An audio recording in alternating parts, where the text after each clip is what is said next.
Unsure of your dream? Study abroad destination? Clear your doubts. Videsh Consult. Call 9676502888.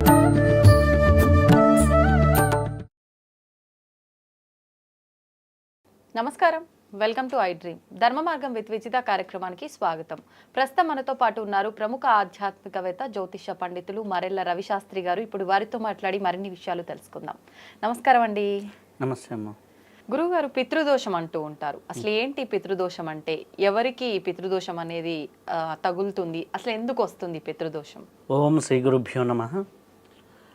పితృదోషము అంటే మనకి పూర్వజన్మలో అంటే పూర్వజన్మలో కానీ మన పూర్వీకులు కానీ ఎవరైతే తల్లిదండ్రులను సరిగ్గా పట్టించుకోరో, ఎవరైతే తల్లిదండ్రులకు చేయాల్సింది చేయరో, వాళ్ళు తదనంతరం ఈ యొక్క కార్యక్రమాలు ఏవైతే ఉంటాయో అవి చేయకుండా ఉంటారో, వాళ్ళని తల్లిదండ్రులు సరైన గౌరవము, సరైన అవసరాలు తీర్చకుండా ఎవరైతే ఉంటారో వారికి తదనంతరం వచ్చే పిల్లల్లో కానీ, వాళ్ళ పూర్వజన్మ అయితే గత జన్మల్లో కానీ వారికి జాతకంలో చూసినప్పుడు పితృదోషం అనేది కనిపిస్తుంది.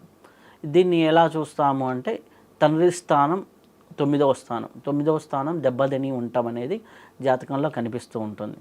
ఆ స్థానంలో రాహు, శని ఇట్లాంటి గ్రహాలు ఉన్నా, కేతు ఉన్నా, లేకపోతే రవితో వేరే గ్రహం కలిసి ఉన్నా, రవి నీచపడి ఉన్నా, వీటన్నిటికీ ఇండికేషన్స్, చాలా క్యాలిక్యులేషన్స్ ఉన్నాయి. దాన్ని బట్టేసి మనకు పితృదోషం జాతకంలో ఉందా లేదా అనేది మనం చెప్పొచ్చు.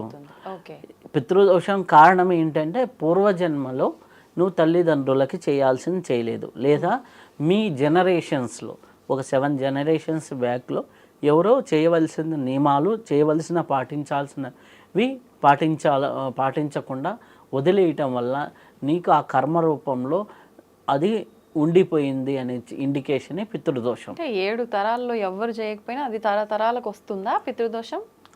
తరతరాలకి అంటే ఇప్పుడు ఫర్ ఎగ్జాంపుల్ చూసుకుందాం, మనకి మన డిఎన్ఏ ఎక్కడి నుంచి వచ్చింది? తల్లిదండ్రుల నుంచి కదా.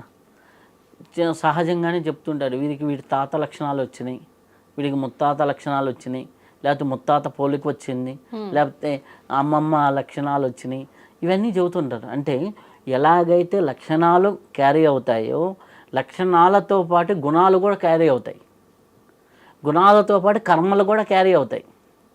ఓకే, మనకి ఆ కర్మలు క్యారీ అయినప్పుడు అవి నీ జాతకంలో ఇండికేట్ అవుతాయి అంతే.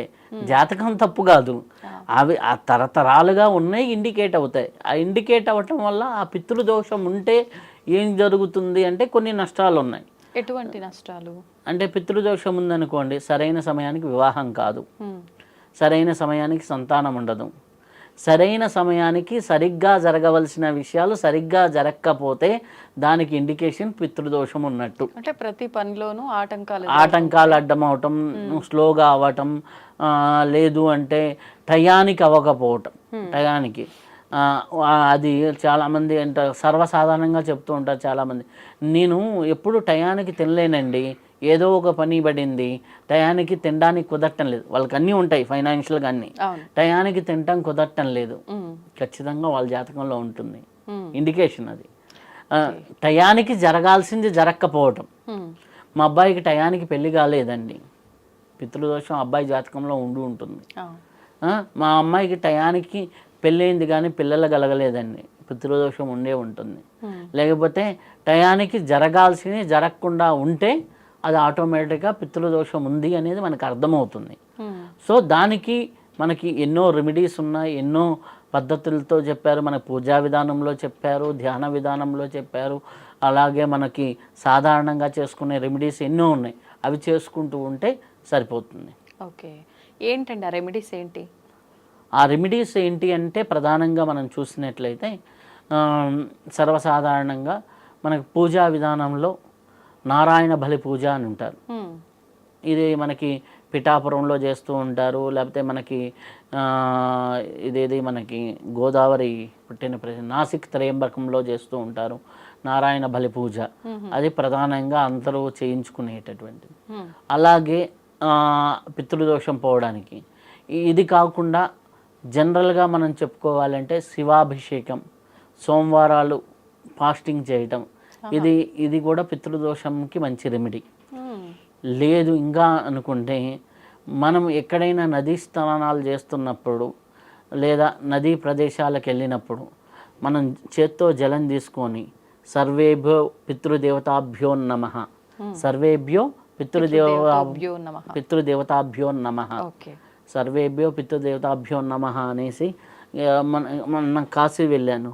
కాశీలో మనం స్నానం చేసేటప్పుడు ఒక 3 సార్లు 5 సార్లు ఆ జలాన్ని వదిలినప్పుడు ఆటోమేటిక్గా మన పితృదేవతలకి అది చెందుతుంది, వాళ్ళు సంతోషిస్తారు అనేది మనకి చెప్పింది. ఇది కాకుండా సహజంగా మనం చెప్పాలంటే పితృదేవతలు మన దగ్గరికి వచ్చేసి ఏ ఏ సమయాల్లో వారు స్వీకరిస్తారంటే మనకి మధ్యాహ్నం 12 నుంచి ఈ యొక్క 2 గంటల మధ్య కాలాన్ని పితృదేవతా కాలం కింద మనం చెప్తారు. అంటే ప్రతినిత్యం కూడా ఆ సమయంలో మనం ఒక ముద్ద అన్నం తీసి మనం మధ్యాహ్నం భోజనం చేసేటప్పుడు బయట పెట్టగలిగితే మొదటి ముద్దను తీసి అది పితృదేవతలకి శాంతి అవుతుంది. ఇది ఎవరైనా చేయగలిగింది. ఇది కాకుండా ఇంకా బెటర్గా చేయాలి, ఇంకా సేవా మార్గపరంగా చేయాలి అంటే పితృదోషాలు పోవడానికి మనం కొంతమంది దప్పిక తీస్తే చాలా బాగుంటుంది. మంచినీళ్ళు ఇవ్వటం. పూర్వకాలంలో ఇంటి ముందర కుండలు పెట్టి దాహాన్ని తీర్చేవాళ్ళు. ఇప్పుడు అట్లా కాకుండా చలివేంద్రాలు పెట్టగలగటం, లేదా చలివేంద్రాలు ఎవరైనా పెడుతున్నా మనం వాళ్ళకి డొనేట్ చేయగలగటం, అది చేసిన పితృదోషానికి మంచి రెమెడీ. ఇంకా దీనికంటే ఇంకా ఈజియెస్ట్ రెమెడీ ఏంటంటే టెర్రస్ మీద పక్షులకి అంత ఆహారం వేయటం, పక్షులకి ఒక బౌల్లో వాటర్ పోస్తూ ఉంటాం. ఇది కూడా పితృదోషాలకు మంచి రెమెడీ. మనం రోజుకోసారి 1 లీటర్ నీళ్లు పోసి దాని చుట్టూ 2 పిరికిళ్ళు ఏదో ఒక ధాన్యం వేసేస్తే ఆ ధాన్యాన్ని ఏ పక్షులో తీసుకొని వాటర్ దాకి వెళ్ళాయనుకోండి మనకి ఉన్నటువంటి పితృదోషాలు పోతాయన్నమాట. ఈ విధంగా సర్వసాధారణంగా చేసుకునే రెమెడీలు చేసుకోవచ్చు. నారాయణ బలి లాంటి పూజా ప్రక్రియలు ఇట్లాంటి చేసుకోవచ్చు. మనకి విశేషమైన శివాభిషేకాలు ఇవి కూడా చేయొచ్చు. పితృదోషానికి సోమవారం ఫాస్టింగ్ ఉండొచ్చు. అనేక రకాలుగా మనకి ఒక్కొక్క స్థాయిలో ఒక్కొక్క రెమెడీలు చెప్పడం జరిగింది. మనం చెప్పినటువంటిది చలివేంద్రాలకి చిన్న డొనేషన్ ఇవ్వటం, లేకపోతే చలివేంద్రం పెట్టించగలగటం చాలా మంచి ఉపయోగం ఉంటుంది. నీకు ఒక చిన్న ఆఫీస్ ఉందనుకోండి, ఆఫీసులో మంచి కుండ పెట్టి నీళ్ళు పెట్టు, వచ్చినోడు దాకా అమ్మయ్య బాగుంది అంటే వాడు తృప్తి చెందితే ఆటోమేటిక్గా దోషం నివారణ అవుతుంది. ఇట్లాంటి అనేది మనం చేయగలగాలి. పూర్వకాలంలో చూడండి, ఒక మంచి చెట్లు నాటేవాళ్ళు. ఆ చెట్ల కిందకి సమ్మర్లో ఎవరన్నా వచ్చి ఎవరు నాటారో మహానుభావుడు ఎంత హాయిగా ఉందో అనుకున్నాడు అనుకోండి, మనకి ఎంత పుణ్యం ఉంటుంది. చిన్న చిన్న పనులే. మనం పోయి ఆ చెట్టును నరికామనుకోండి, ఏమైంది, రివర్స్ అవుతుంది. అర్థమైందా? అలాగే తండ్రి సమానుల్ని గౌరవించడం అంటే బాబాయిలు కావచ్చు, పెద్దనాన్న కావచ్చు, లేకపోతే పెద్దవాళ్ళని ఏ నాన్నగారు సంబోధిస్తుంటారు. గోదావరి జిల్లాలో వెళ్ళగానే ఏ నాన్నగారు అని ఇట్లా బాగా సంబోధిస్తూ ఉంటారు పెద్దవాళ్ళని. ఆ విధంగా మనకి తండ్రి భావనతో ఎక్కువ వాళ్ళని గౌరవించడం వల్ల, తండ్రి వయసులో ఉన్న వాళ్ళకి గౌరవించడం వల్ల, లేకపోతే అట్లాంటి వయసులో ఉన్న వాళ్ళకి కొంతమందికి ఆదరణ ఉండదు పెద్దవాళ్ళకి, వాళ్ళకి ఏదైనా హెల్ప్ చేయటం వల్ల, అలాంటి వాళ్ళకి హెల్ప్ చేయడం వల్ల మీకు తెలియకుండానే ఆయన తృప్తి చెందితే మన పితృదేవతలు కూడా తృప్తి చెందుతారు. ఆటోమేటిక్గా మొత్తం సెట్ అవుతూ ఉంటుంది. పితృ సమానుల్ని గౌరవించడం చాలామంది ఏంది అది పట్టించుకోరు. సో అది ఎక్కడ రిఫ్లెక్ట్ అవుతుంది అనేది ఉంటుంది. ఇప్పుడు మీరు చూసినట్లయితే ఒక చిన్నపిల్లవాడు ఉన్నారు, తండ్రి ఉన్నాడు, తాత ఉన్నాడు.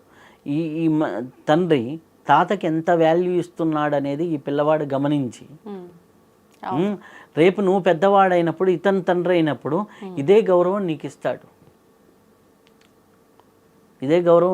నా దగ్గరికి ఒకరు జాతకానికి వచ్చారు. జాతకానికి వస్తే వాళ్ళ అబ్బాయి సాధారణంగా చెప్పిన డైలాగ్ ఏంటంటే, డాడీ మిమ్మల్ని కూడా తాతయ్యని మీరు ఏ వృద్ధాశ్రమంలో అయితే చేరుస్తారో అదే వృద్ధాశ్రమంలో నేను కూడా మిమ్మల్ని చేరుస్తా. ఎంత 7 years యాక్షన్కి రియాక్షన్ వచ్చింది.